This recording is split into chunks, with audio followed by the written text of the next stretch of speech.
We can finally start Exodus now. I know I started doing that, doing the Bible, doing the Bible chapters and stuff like that because I wanted to get an understanding of the Bible for myself. And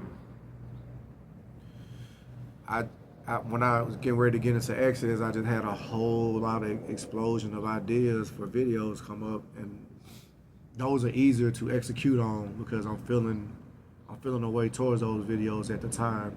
So those are the videos that'll get made. But I wouldn't be telling you the truth when I said we was going to go through the Bible if we didn't go ahead and touch on Exodus. So I've read through a good bit of Exodus, and I'm just going to stop whenever I feel like I need to get back in the book and read some more. But Exodus is a continuation of the story of Jacob and his kids. You know, I remember we was saying that Jacob had 10 or 11 sons or something like that. So I don't know if I mentioned this again. We're just gonna go through from what I'm aware of. Um, Jacob's Jacob's sons. Um, I can't think of the because I just haven't been in it like that. But one of the sons was favored by Jacob, and the other brother saw that. They sold him off to slavery. You can comment in the bottom. You know exactly what I'm talking about because I do too. It's just busy, man. But sold him off into slavery. But God rescued him from that. Made him Pharaoh's second hand in Egypt, and by him being in that position, it helped out his family. They moved his family over. They all became accustomed to better lives, and that's how that story ended for the most part. Exodus starts years and years after they die, and that's an interesting point for me too because reading the Bible, so many years go by before you know it. Before you know it, the earth is populated. Before you know it, there are kings and pharaohs on the earth. Before you know it, this person 800 years old. Before you know it, this person 600 years old. So whether whether the Bible is a big book, it still gets like the years fly by in the Bible. But it starts off after they're dead. Even though they had good fortune in Egypt, there's a new pharaoh in charge at this moment, and God blessed Jacob's line of family, Noah's line of family, that's that whole Abraham line of family, to be fruitful. And so these descendants of Jacob have just had a lot of kids. They've been populating Egypt, and this new Pharaoh don't like that. He's saying that there's too many of them, he's gonna get overthrown. He was becoming fearful of them, and so he puts a plan in place to turn his nation against Jacob's family. These people that have populated years after their family line has died. It's still the remaining of that family are beginning to suffer at this point because they have fallen out of favor with this new pharaoh that's in charge right now. So he's ordering like the killings of that's what they were saying that in the Bible, that his methods of punishment were becoming like too much. He was just killing them for no reason. He was maybe doing things with the women for no reason, and also he was ordering the murder of each son or each firstborn son. Anytime a son gets born through that family line, he was wanting to eradicate them or keep them from growing because he just looked at them basically as a weed at that point. And that's where you get Passover from.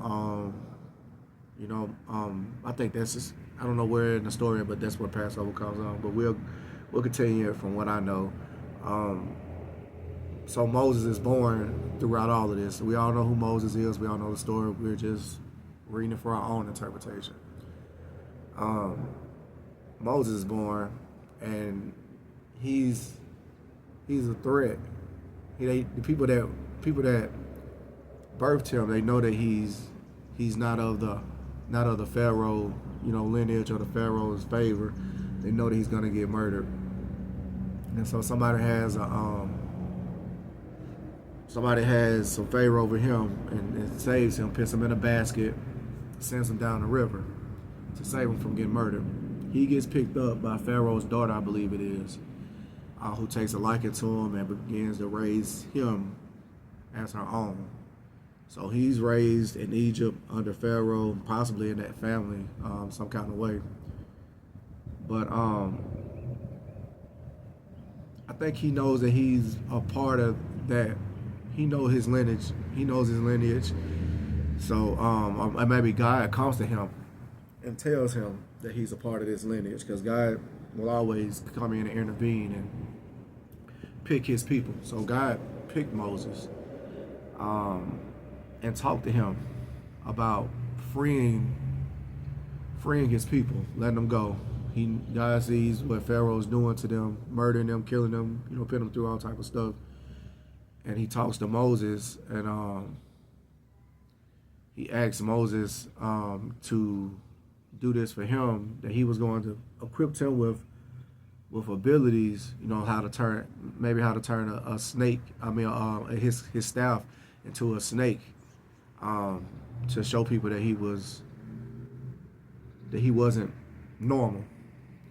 So he wanted Moses to go to the Pharaoh and just ask him to kind of free his people and let them go. You don't want them here. Just let my people go. And that was orders from God. Moses had some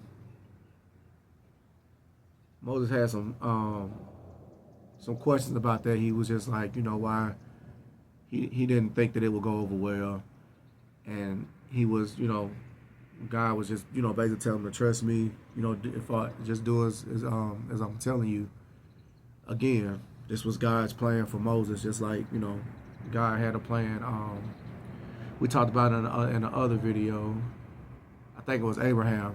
God had a plan for Abraham. You just have to stick to the plan that God has for you, and this was God's plans for Moses. So he ended up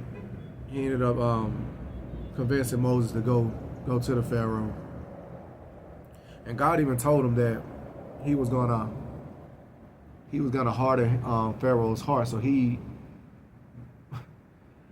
Moses knew that it wasn't gonna be easy, and God was also gonna make it a little difficult too, at the same time. So, because he was gonna harden the Pharaoh's heart when he goes and tell him, to let his people go and free them and just let them go about their business. So he does that. He does as he's told, and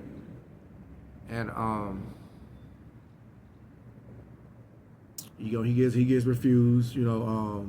His heart is hardened, just like God said, and that's when God sends the plagues to Pharaoh. So God sends the plagues. We all know them, the locusts, and I can't name them all. I'm sorry, but it's like 5 or 6 or 7 plagues or whatever that he sent Pharaoh to help his decision making as far as letting the people go.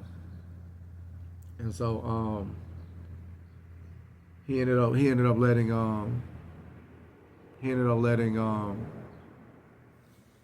the people go.